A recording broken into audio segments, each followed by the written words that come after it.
আরে না না, মাল নিয়ে তোমাকে একদম চিন্তা করতে হবে না, মাল পুরো একদম সলিড আছে, তুমি খালি তাড়াতাড়ি টাকাটা নিয়ে আসো। ভাগ্নি আসছে।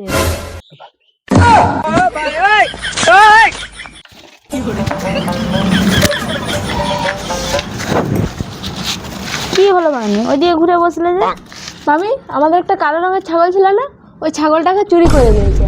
আমার মা গোটা পাড়াটা খুঁজে এলো, কোথাও পাইনি। আমার মা একদম রাগে বম হয়ে গেছে, গুনিন ঘর যাবে বলছে, লাঠি চালাতে। যে ছাগল নিয়েছে না, তাকে লাঠিয়ে পিটে পিটে একদম ঠ্যাং হাত পা খোড়া করে দিয়েছে। হ্যাঁ বাগনি, বলছি এগুলো কাদের একটা ছাগল ঘোরাঘুরি করছিল না? হ্যাঁ, ঘোরাঘুরি করছিল তো। হ্যাঁ এগুলাই তো দেখছিলাম। হ্যাঁ তাহলে তোদের কালো রঙের ছাগলটা বল, এগুলো এখনই ঘোরাঘুরি করছিল, ঘোরাঘুরি করছিল কোন দিকে, যেগুলো এখনই দেখছিলাম, এগুলো কোন দিকে গেল এগুলো? হ্যাঁ রে, এখানে একটা কাদের ছাগল ঘোড়া ঢাকা হয়ে আছে। হ্যাঁ কিরে, এই ছাগলটা তাদের নাকি? এই ছাগলটাই আমাদের। বললে তাহলে লিজার কাছে।